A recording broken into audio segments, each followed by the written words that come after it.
all the time. And all the time. God is good. Uko salama? Yeah. How has your week been? Umekuwa poa?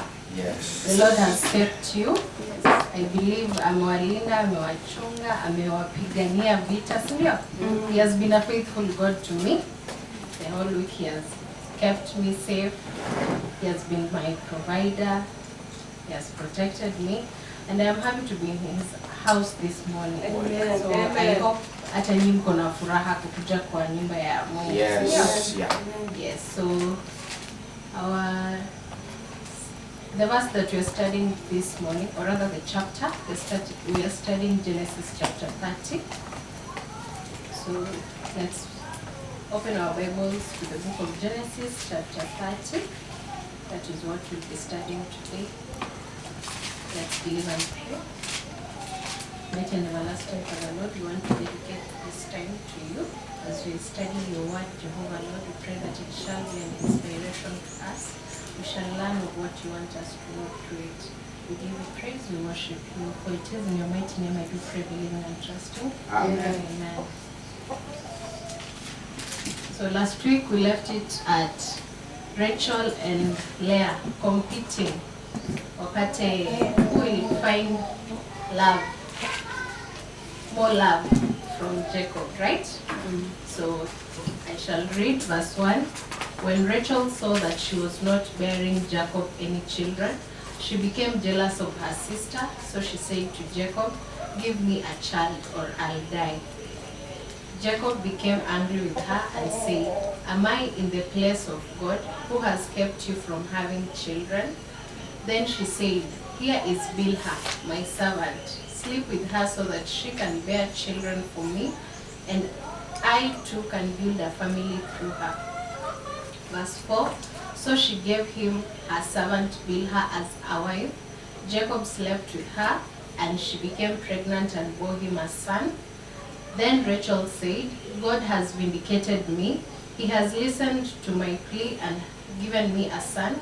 Because of this, she named him Dan. Rachel's servant Bilhah conceived again and bore Jacob a second son. Then Rachel said, "I have had a great struggle with my sister, and I have won." So she named him Naphtali. When Leah saw that she had stopped having children, she took her servant Zilpah and gave her to Jacob as a wife. Leah's servant Zilpah bore Jacob a son. Then Leah said, "What good fortune." So she named him Gad. So from verse 1, we are told when Rachel saw, I believe it's with her physical eyes, aliona hapati watoto, akaamua, she became jealous of her sister Leah, who had given Jacob 4 children by now, sindio? Yeah. So with her own physical eyes, she saw that she's not having any children. But you remember Jacob, the Lord had spoken to Jacob when he dreamt and promised him that he'll give him children. But I'm sure, we are told that Jacob loved Rachel, so I'm sure Jacob had already told Rachel about this. But Rachel still did not believe. And Rachel is becoming angry towards Jacob because anamwambia ni yeye amefanya asipate mtoto. Anamwambia mpe mtoto or atakufa. But now Jacob is not in the place of God. It's only God who gives children, right? Yeah. So we are seeing Rachel using her physical eyes, her nature, and even us, I know in different circumstances. The Bible tells us we are a royal priesthood, we are a chosen generation, we are blessed, but because of the circumstances that we are going through, we tend to overlook with our physical eyes and think the opposite. So she has taken things to her own hands, just like, mnakumbuka nani alifanya hivi? As we are reading Genesis, who decided to give the husbands? Who? Yes. You remember Sarai? Nakumbuka hiyo story ya Abraham and Sarai. Abram and Sarai, before their name were changed.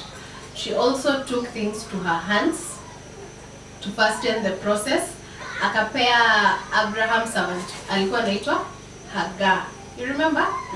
Yes, and Hagar bore Abraham a son. So even Rachel anaona to fasten up the process. Pia she feels humiliated. Leah has children, so she decides to give the husband Jacob a servant, so that through this servant she may have children. So let's move on to verse 12. Also we've seen Leah verse 9. Ameacha kupata watoto after the 4 children, so she also, it's like they are wanna compete. So she has also decided to give Jacob his servant Zilpah ndio apate watoto na yeye. So verse 12, Leah's servant Zilpah bore Jacob a second son. Then Leah said, "How happy I am! The women will call me happy." So she named him Asher. Asher means happy. During wheat season, Reuben went out into the fields and found some mandrake plants, which he brought to his mother Leah. Rachel said to Leah, "Please give me some of your son's mandrakes." So according to my research, I googled what mandrakes are, because it's a term hata mimi sikuwa nimesikia hadi vile nilisoma Biblia. And mandrakes are tied to conception. So Bible iliandikwa kitambo. So this is in that, kwa Kiswahili wanasemanga muktadha. So this is according to their season. So mandrakes were tied to conception. And now Rachel, not having conceived any child for Jacob through her, amepatia watoto Jacob through the servant, right? So Leah, we see Rachel asking Leah to give her the mandrakes that the son of Leah has found. So let's read on to find out what happened. Verse 15. Let's repeat 14. During which season, Reuben went out into the fields, Reuben ni mtoto wa Leah, and found some mandrake plants, which he brought to his mother Leah. Rachel said to Leah, "Please give me some of your son's mandrakes." But she said to her, "Wasn't it enough that you took away my husband? Will you take my son's mandrakes too?" "Very well," Rachel said, "he can sleep with you tonight in return for your son's mandrakes." So they are making an argument between Rachel and Leah. Leah is to give Rachel mandrakes, and in exchange of Leah sleeping with Jacob. So verse 16. So when Jacob came in from the fields that evening, Leah went out to meet him. "You must sleep with me," she said. "I have hired you with my son's mandrakes." So he slept with her that night. Verse 17. God listened to Leah, and she became pregnant and bore Jacob a 5th son. Then Leah said, "God has rewarded me for giving my servant to my husband." So she named him Issachar. Leah conceived again and bore Jacob a 6th son. Then Leah said, "God has presented me with a precious gift. This time my husband will treat me with honor, because I have borne him 6 sons." So she named him Zebulun.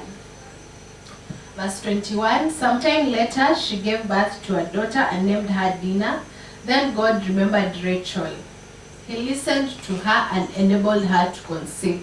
She became pregnant and gave birth to a son and said, "God has taken away my disgrace." She named him Joseph and said, "May the Lord add to me another son."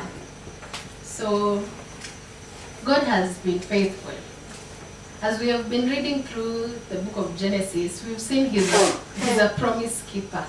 Whatever he said he shall do, he has done. Whatever he spoke to Abraham, he did it. He has also been a promise-keeping God through Isaac. And now we see God. I want to believe, hata kama Rachel hangetumia the mandrakes, bado angepata mtoto. Sindio? Because God had promised. And whatever God promises, he fulfills, but at his own right. So what we are supposed to do is be patient. We are not supposed to try and fasten or quicken the situation, but we are supposed to be patient and wait upon God's promises. So we go on. Jacob flocks increases.